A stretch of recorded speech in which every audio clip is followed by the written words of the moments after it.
เพิ่นบอกว่าอยากเบิ่งห้องโอเคมีสิรีวิวห้องรายการรีวิว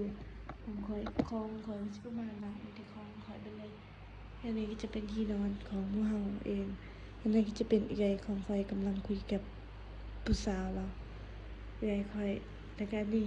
เป็นถ้วยคอยกำลังสิไปล้างประมาณนี้ละห้องเพิ่นอยู่เป็นหูห้องบ่ได้กว้างเนาะอยู่แค่นี้เองห้องมีสำนีนี่ก็สิเป็นคอยเองคือเบิ่งสันกับแท้มีหลายๆคนบอกว่าปีใหม่กลับบ้านบ่ปีใหม่มื้อนี้อาจจะบ่ได้กลับเด้อทุกคน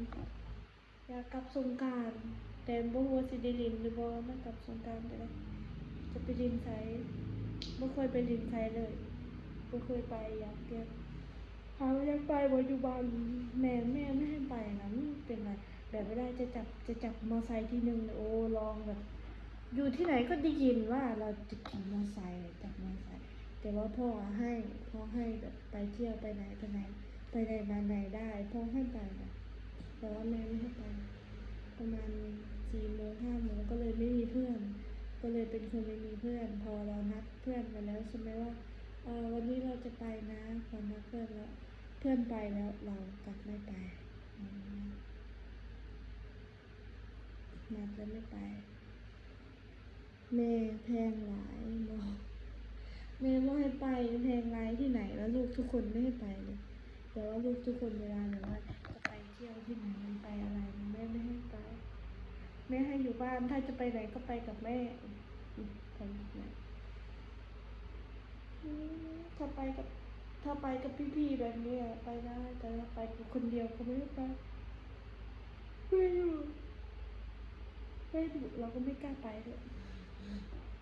ถ้าแม่ไม่ดุกล้าไปถ้าพ่อตามใจลูกมาก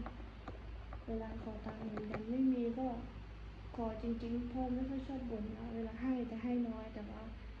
ไม่ค่อยบ่นนะแม่นะให้แต่บ่นยอมให้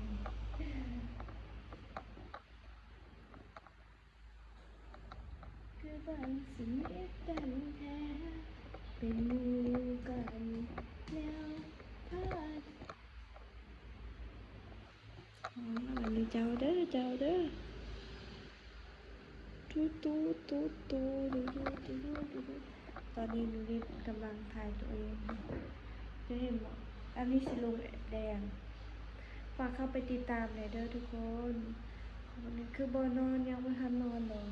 ที่จริงนี่แต่อยากดองคลิปไว้หลายแต่บอได้ตัดลงเพราะว่าเวลาคลิปเฮ็ดกับข้าวแบบนี้นะดองไปเป็น10 คลิปแล้วแต่ว่าบอได้ตัดลงเพราะว่าไม่มีเวลาไม่มีเวลาแล้วเวลาเราดูอย่างนี้เดี๋ยวก็นู่นเดี๋ยวก็นี่ก็เลยแบบไม่มีเวลาสักทีเดี๋ยวก็แบตหมดเดี๋ยวก็เนี่ยอันนี้ก็เลยเวลาซะเยอะแยะใช่ไหมแต่พยายามอยู่ไปออกกำลังกายอีกจะพร้อมอีกพร้อมขนาดนี้ยังจะพร้อมอีกวันนี้ไม่เคยออกกำลังกายนานแล้วก็เลยอยากออกบ๊ายบายเด้อคลิปนี้คลิปหน้าเจอกับใครใหม่บ๊ายบาย